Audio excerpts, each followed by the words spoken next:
Assalamualaikum warahmatullahi wabarakatuh. Selamat pagi anak-anak ustazah. Semoga anak-anak ustazah selalu dalam keadaan sehat dan tetap semangat untuk belajarnya.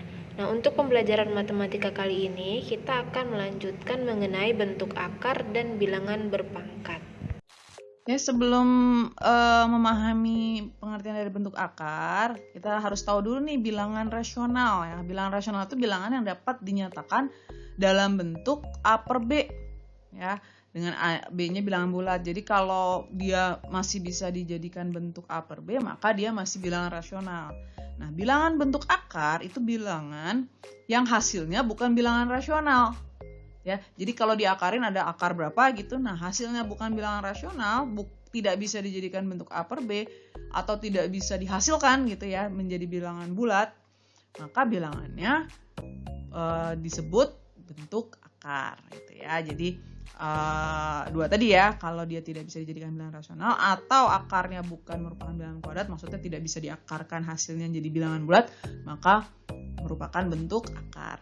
Nah, contohnya nih, contoh bilangan bentuk akar 2, akar 3, akar 5. Kenapa? Karena kalau kita cari hasilnya, bilangannya panjang gitu. Kalau pakai kalkulator aja akar 2 itu 1, bla bla bla, akar 3 1, bla bla bla, akar 5 itu 2, bla bla bla gitu. Nggak habis-habis.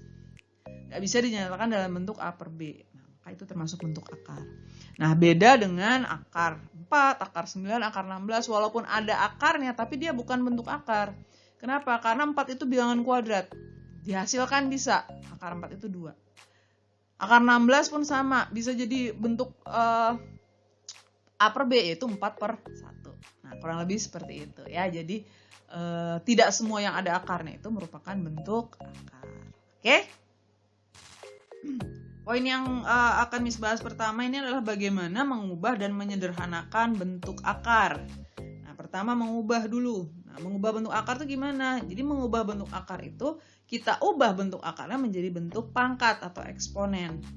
Nah, kalau ada bentuknya seperti ini, jadi akar dari A pangkat M, akar pangkat N ya.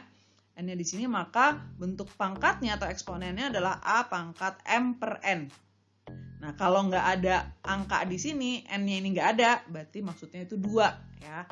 Jadi akar 9 berarti ya 9 pangkat 1 per 2. Kurang lebih seperti itu. Nah, contohnya akar pangkat 3 dari 16. Nah, jangan langsung 16 nih. Kalau bisa 16-nya kita sederhanakan dulu bentuk pangkatnya. Ya, kita sudah latihan di pertemuan sebelumnya. Nah, 16 ini adalah 2 pangkat 4. Maka bentuk eksponen dari akar pangkat 3 dari 16 adalah 2 pangkat 4 per 3. Oke, setelah mengubah bentuk akar, kita pelajari juga bagaimana menyederhanakan bentuk akar. Nah, menyederhanakan bentuk akar itu kita jadikan bentuk perkalian, tapi salah satunya harus bisa diakarkan. Jadi salah satunya itu bentuk kuadrat. Contoh, akar 50. Nah, akar 50 itu 50-nya adalah bentuk perkalian dari 25 kali 2. Kenapa Miss pilihnya 25 kali 2? Karena 25-nya itu merupakan bilangan kuadrat, bisa diakarkan. Nah, akar 25 kali 2 itu adalah akar 25 kali akar 2. Akar 25 itu 5, berarti akar 50 kalau kita sederhanakan menjadi 5 akar 2. Nah, kurang lebih seperti itu ya. Sekarang sifat-sifat pada bilangan berpangkat. Nah, sifat-sifat ini sama sifat-sifat pada bilangan bentuk akar. Ya, fungsinya sama seperti bilangan berpangkat untuk memudahkan kita dalam melakukan operasi hitung. Nah, pertama adalah perkalian. Jadi kalau bentuk akar dikalikan ini boleh langsung aja dikaliin dulu baru diakarin. Demikian juga bentuk pembagian. Asalkan akarnya sama, akar pangkatnya sama. Ya, kalau sama-sama akar pangkat 2 ya harus akar pangkat 2. Kalau akar pangkat 3 satunya lagi juga harus akar pangkat 3 gitu. Nah, lalu sifat yang kedua itu adalah penjumlahan atau pengurangan. Nah, penjumlahan-pengurangan hanya boleh kalau bentuk akarnya sama. Ya, jadi misalkan A akar C tambah B akar C, ini tinggal kita tambahin aja AB-nya. Ya, asalkan bentuk akarnya sama. Ini sama seperti aljabar. Ya, jadi kalau variabelnya sama, maka tinggal dijumlahkan atau dikurangkan. Selanjutnya, sifat yang ketiga adalah sifat perkalian atau pembagian, tapi koefisiennya bukan 1. Nah, itu sama. Kalau ini mah hajar aja gitu ya. Jadi walaupun bentuk akarnya berbeda, ya langsung aja. Yang penting luar kali luar, dalam kali dalam gitu. Jadi A kali C, akar B kali D gitu. Yang di luar akar dikalikan dengan luar akar, yang dalam akar kalikan dengan dalam akar. Demikian pula pembagian, ya. Nah, yang terakhir itu adalah perkalian pada bentuk akar. Ini yang sering nanti akan digunakan terutama materi merasionalkan penyebut bentuk akar, ya. Jadi setelah pertemuan ini. Oke, kalau ini kita lihat ini sebenarnya pemfaktoran kelas 7 udah dibahas. Jadi akar A dikurang akar B dikali akar A tambah akar B sama nih. Hanya bedanya tandanya. Maka sama aja kayak A kurang B.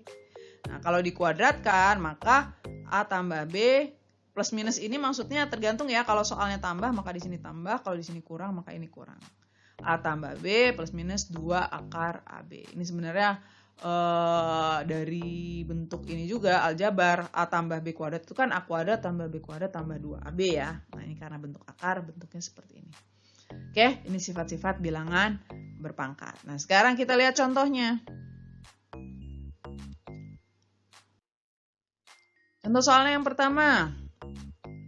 Hasil dari akar 8 tambah akar 50 dikurang 3 akar 2. Nah, kalau sekilas tadi kita ingat sifat dari bilangan berpangkat, bilangan bentuk akar, ini nggak bisa ditambahin dikurangi karena bentuk akarnya berbeda. Nah, cuman kalau kita hanya berpikiran seperti itu, maka nggak ada soal yang bisa diselesaikan nanti.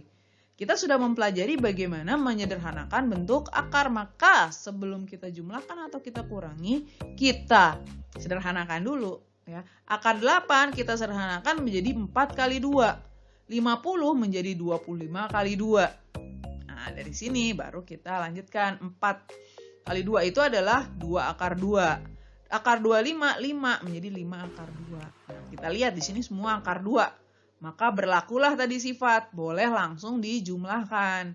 Jadi 2 tambah 5 kurang 3. Akar 2. Akar 2-nya jangan dijumlahin ya. Nah, berarti hasil akhirnya adalah 4 akar 2. Oke, contoh lainnya, hasil dari 2 akar 8 kali akar 3. Nah, perkalian. Ingat, kalau perkalian boleh beda.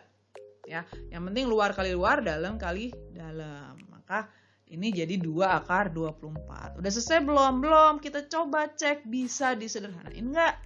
Ternyata 24 itu bisa disederhanakan menjadi 4 kali 6. Akar 4 itu 2. Berarti jadi 2 kali 2 akar 6. Sehingga hasil akhirnya adalah 4 akar 6. Kenapa mesti disederhanain? Ya supaya memang kita biasakan dalam menyelesaikan sesuatu itu bentuknya harus paling sederhana.